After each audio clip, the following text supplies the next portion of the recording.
Hello बच्चों, आप सभी का हमारे YouTube channel Srishti the vision में एक बार फिर स्वागत है। बच्चों, आज हम शुरू करेंगे क्लास 10 मैथमेटिक्स चैप्टर 1 वास्तविक संख्याएं। तो क्लास 10 मैथमेटिक्स चैप्टर 1 वास्तविक संख्याएं ये बिल्कुल न्यू NCERT है। 2023 और 24 का पब्लिकेशन है, न्यू बुक है। तो चैप्टर 1 वास्तविक संख्याएं हम शुरू करेंगे। तो सबसे पहले हम जानेंगे संख्याएं। चैप्टर 1 वास्तविक संख्याएं। चैप्टर 1 वास्तविक संख्याएं। वास्तविक संख्याएं। चैप्टर 1 है हमारे पास वास्तविक संख्याएं। अब सबसे पहले हम जानेंगे कि संख्याएं क्या होती है। सबसे पहले हम जानेंगे संख्याएं कितने प्रकार की होती हैं, यानी संख्याएं नंबर्स। तो संख्याएं जो होती हैं वे हमारे पास दो प्रकार की होती हैं। पहली होती है वास्तविक संख्याएं, दूसरा होता है हमारे पास काल्पनिक संख्याएं। इसे बोलेंगे रियल नंबर्स और इसे बोलेंगे कॉम्प्लेक्स नंबर्स।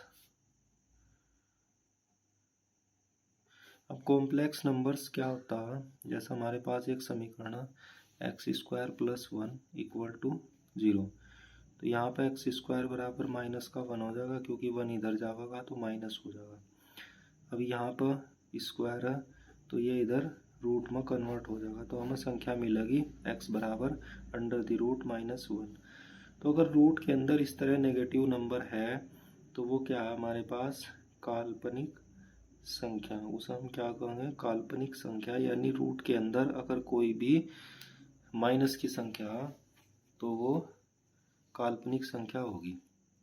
इसके अलावा जितनी भी संख्याएं हैं वो सब वास्तविक संख्याएं होती हैं, रियल नंबर्स होती हैं। चाहे वो प्राकृत संख्या, चाहे पूर्ण संख्या, चाहे पूर्णांक है, चाहे परिमेय संख्या, चाहे अपरिमेय है, सभी संख्याएं वास्तविक होती हैं।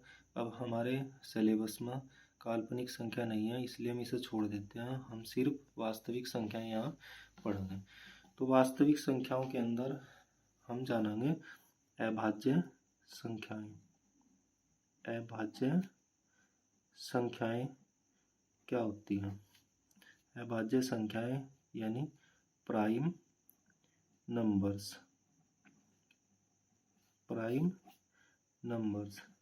प्राइम नंबर्स क्या होता है? वह संख्या जिसके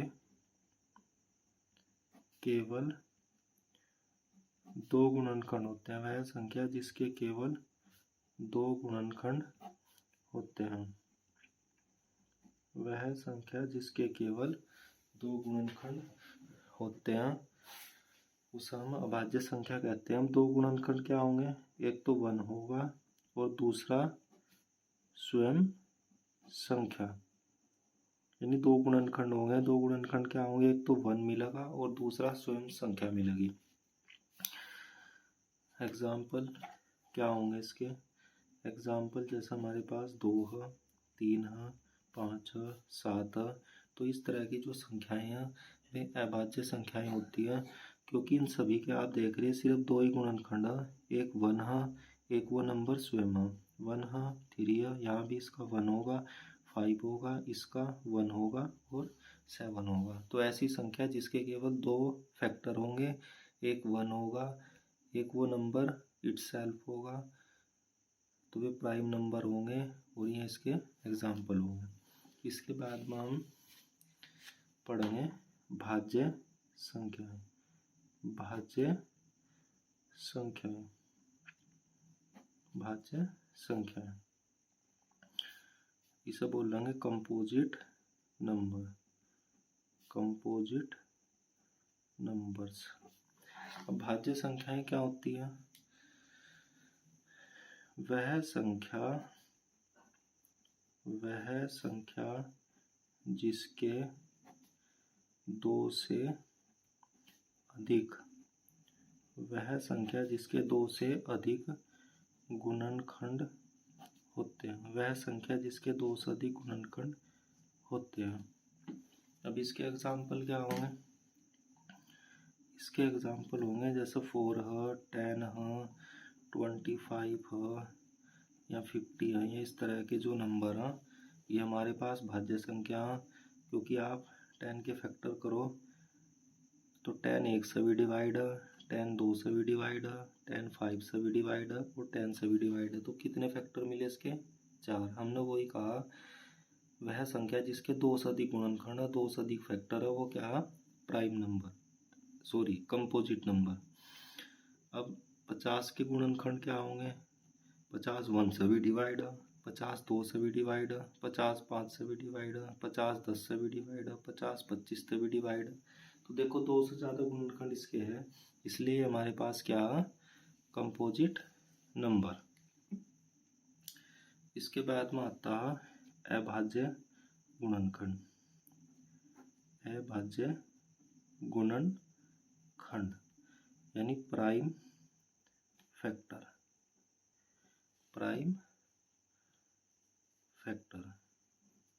अब अभाज्य गुणनखंड क्या होता है?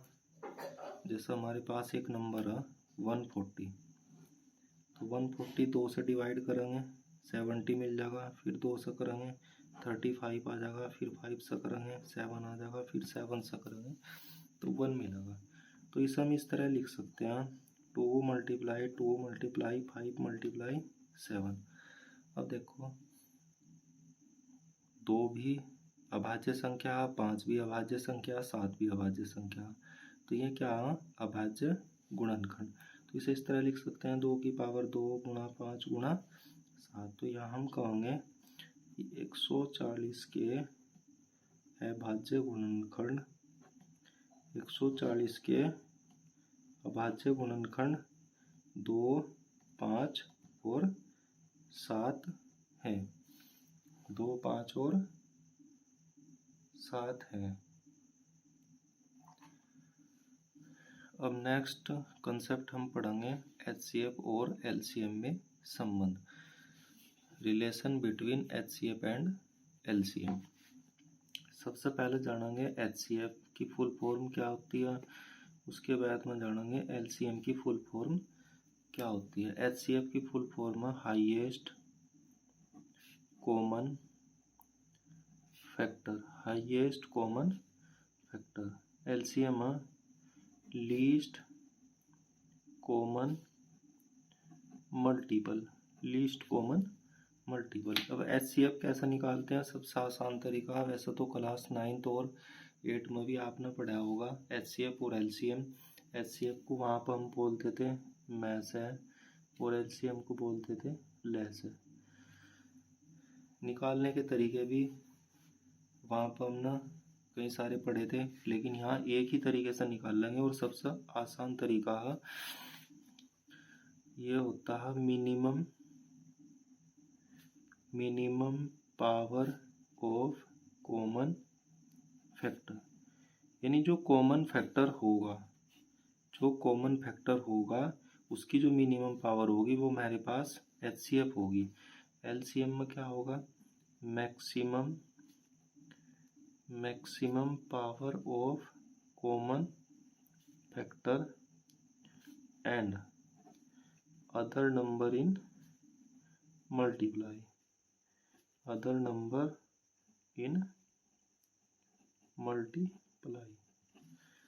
यानी जो मैक्सिमम पावर होगी कॉमन फैक्टर की वो, और उसके अलावा जो नंबर बचेंगे वे सब LCM के अंदर आ जाते हैं। अब संबंध क्या होता है? संबंध की भी बात कर लेते हैं। HCF और LCM में संबंध क्या है? संबंध दो संख्याओं का गुणनफल बराबर HCF × LCM, ये होता संबंध। दो संख्याओं का गुणनफल बराबर HCF गुणा LCM।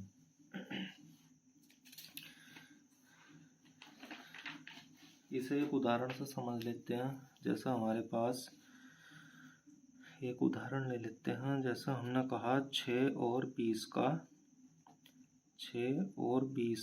HCF और LCM ज्ञात कीजिए। ये देखिए 6 और 20 का HCF और LCM ज्ञात कीजिए। अब इसे हल करते हैं।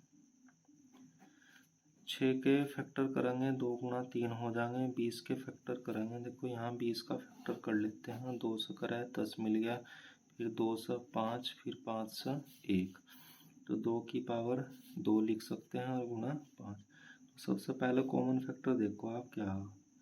तो कॉमन फैक्टर क्या है, कॉमन क्या है 2, क्योंकि 2 इसमें भी है 2 इसमें भी, यहाँ पावर 1 कह सकते हैं, ये पावर 2 है। तो हमने कहा देखो अभी इसमें minimum power of common factor. Common factor क्या है यहाँ पर 2, सबसे छोटी पावर क्या है 1, तो 2 की पावर 1। तो HCF हो गया हमारे पास 2।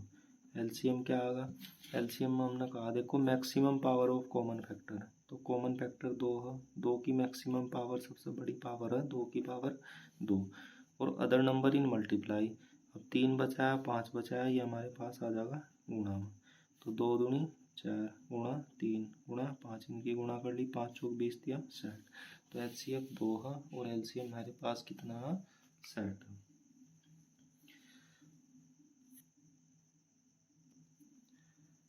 अब अगला कंसेप्ट हम इसमें पढ़ेंगे अंक गणित की आधारभूत प्रमेय।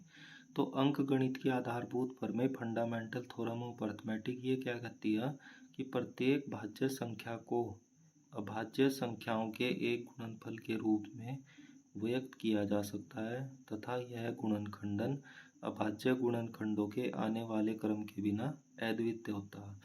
यानी एक भाज्य संख्या उसे हम अभाज्य संख्याओं के गुणनफल के रूप में लिख सकते हैं।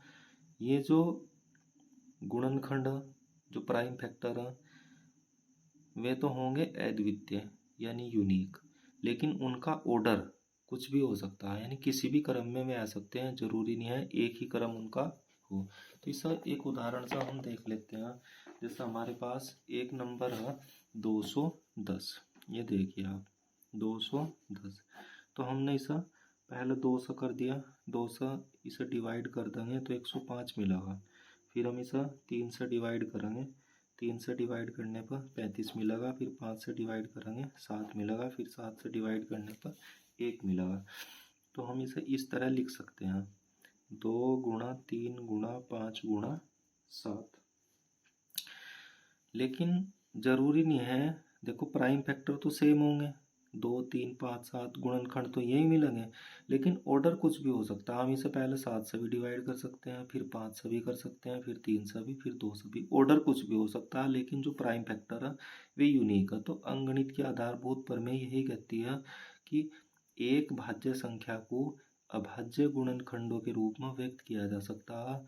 ये अभाज्य गुणनखंड तो अद्वितीय हैं, यूनिक हैं, लेकिन इनका ऑर्डर क्रम कुछ भी हो सकता है। यानी हम जो है 2 गुणा 3 गुणा 5 गुणा 7 को वही मानते हैं जो 3 गुणा 5 गुणा 7 गुणा 2 को माना जाता है। बात वही है, देख लो इसमें भी वही गुणनखंड है 2 3 5 7, इसमें भी वही गुणनखंड है 2 3 5 7, लेकिन इसका ऑर्डर अलग है, इसका ऑर्डर अलग है। तो अंकगणित की आधारभूत प्रमेय यही कहती है कि हमें एक भाज्य संख्या को अभाज्य संख्याओं के गुणनखंड के रूप में लिख सकते हैं। गुणनखंड अद्वितीय होंगे, यूनिक होंगे, लेकिन उनका ऑर्डर कुछ भी हो सकता है, ऑर्डर कुछ भी हो सकता है। देखो इसे हम इस तरह भी लिख सकते हैं, पहले 7 लिख दो, फिर 5, फिर 3, फिर 2, तो ये ऑर्डर कुछ भी हो सकता है, लेकिन सबके प्राइम फैक्टर सेम है, वही 2 3 5 7 है। तो अंकगणित की आधारभूत प्रमेय यही कहते हैं। अब शुरू करेंगे उदाहरण फर्स्ट। संख्याओं 4 की पावर n पर विचार कीजिए जहां n एक प्राकृत संख्या है। जांच कीजिए कि क्या n का कोई ऐसा मान है जिसके लिए 4 की पावर n अंक शून्य पर समाप्त होता। यानी इसने कहा 4 की पावर n कोई संख्या, हमें ये बताना है 4 की पावर n क्या कभी 0 पर समाप्त हो सकती है, जहां n एक प्राकृत संख्या यानी नेचुरल नंबर है। तो शुरू करते हैं उदाहरण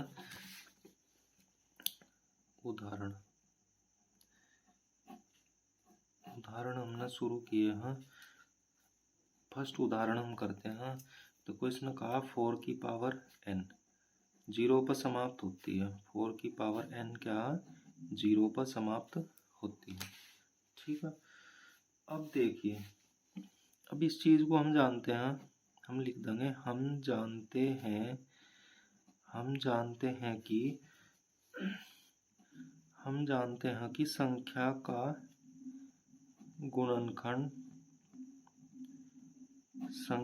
गुणनखंड 2 की पावर m और 5 की पावर n का रूप हो तो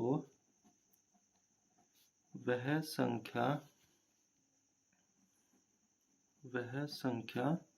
शून्य पर समाप्त होती है। यानी कहने का तात्पर्य यह है कि अगर कोई संख्या 0 पर समाप्त होती है तो उसके गुणनखंड कैसे होंगे, 2 और 5 की पावर में होंगे, क्योंकि 2 पंजे 10, इकाई अंक 0 मिलेगा। तो इसलिए अगर कोई संख्या 0 पर समाप्त हो रही तो उसके गुणनखंड हमेशा 2 और 5 की पावर में ही मिलेंगे। अब हमारे पास संख्या है 4 के गुणनखंड क्या होंगे, 2 गुणा 2 यानी 2 की पावर 2। अब 2 की पावर तो है लेकिन 5 की पावर नहीं है। तो जब 5 की पावर नहीं है तो इसका मतलब ये 0 पर समाप्त नहीं होगा, क्योंकि 2 और 5 दोनों होने जरूरी है। यहाँ सिर्फ मेरे पास 2 की पावर है, 5 की पावर नहीं है। इसलिए हम कह देंगे कि 4 का गुणनखंड 2 की पावर m और 5 की पावर n के रूप का नहीं है। तो अतः 4 की पावर n कभी भी शून्य पर समाप्त नहीं हो सकती, नहीं हो सकता है। जहां कभी भी शून्य पर समाप्त नहीं हो सकता जहां n एक प्राकृत संख्या, n क्या, एक नेचुरल नंबर। बहुत ही आसान है। बस ये याद रखना कि संख्या शून्य पर समाप्त तब होगी जब उसके गुणनखंड 2 की पावर और 5 की पावर में होंगे, क्योंकि 2 पंजे 10 तो इकाई अंक 0 मिलेगा। अब यहाँ संख्या 4 थी, 4 के गुणनखंड 2 की पावर 2। अब 2 तो है लेकिन 5 नहीं है, तो जब 5 नहीं है तो 0 पर समाप्त नहीं होगा। इसके बाद में हम करेंगे उदाहरण 2। तो देखते हैं उदाहरण 2 क्या हमारे पास। उदाहरण 2 है संख्याओं 6 और 20 के अभाज्य गुणनखंड विधि से एचसीएफ और एलसीएम ज्ञात कीजिए। ये उदाहरण अभी हमने पीछे भी किया है इसमें,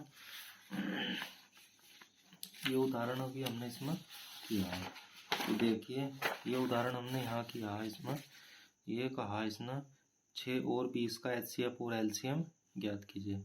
तो ये हमने एचसीएफ और एलसीएम निकाल दिया था। एचसीएफ हमारे पास 2 आया था और एलसीएम हमारे पास 60 आया था। तो इसे यहाँ से एक बार फिर हम कर लेंगे दोबारा।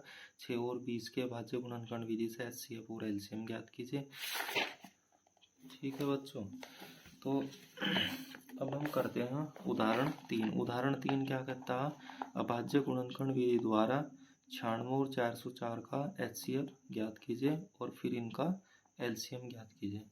तो ये करते हैं 96 और 404। उदाहरण 2 तो हमने कर ही लिया। अब हम करते हैं उदाहरण नंबर 3। उदाहरण 3 96 और 404। तो 96 और 404 के हमने फैक्टर करे इधर। यहाँ पर 96 का 2 से हमने भाग लगाया 48, फिर 2 से भाग लगाया 24, फिर 2 से भाग लगाया 12, फिर 2 से भाग लगाया 6, फिर 2 से भाग लगाया 3, फिर 3 से भाग लगाया 1। यहाँ पर 404। पहले 202 मिल गया, फिर 2 से 101 आएगा, फिर 101 से 1 आएगा। तो अब यहाँ लिखते हैं हम। देखो 2 कितनी बार मिला है? 1 2 3 4 5। 2 मिला है 5 बार, तो इसे कहेंगे 2 की पावर 5।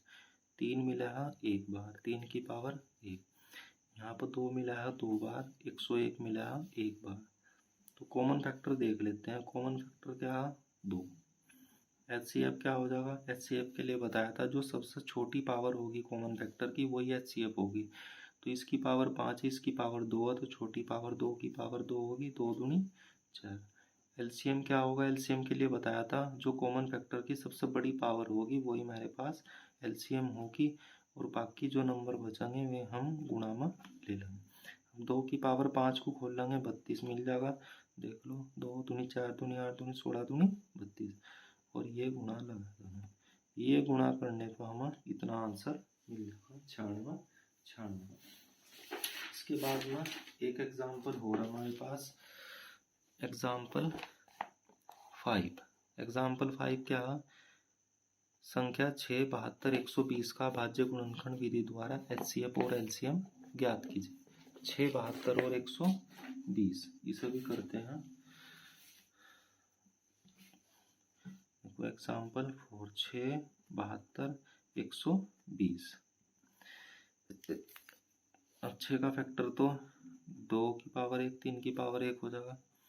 72 का करते हैं। 2 से हमने करा है 36 मिला है, 2 से करा है 18 मिला है, फिर 2 से करा है 9 मिला है, फिर 3 से करा है 3 मिला है, फिर 3 से 1 मिला है। फिर यहाँ पे 120 है। 2 से हमने करा है 60 आया, 2 से हमने करा है 30 आया, 2 से हमने करा है 15 आया, 3 से करा है 5 आया, फिर 5 से करने पर 1 मिलेगा।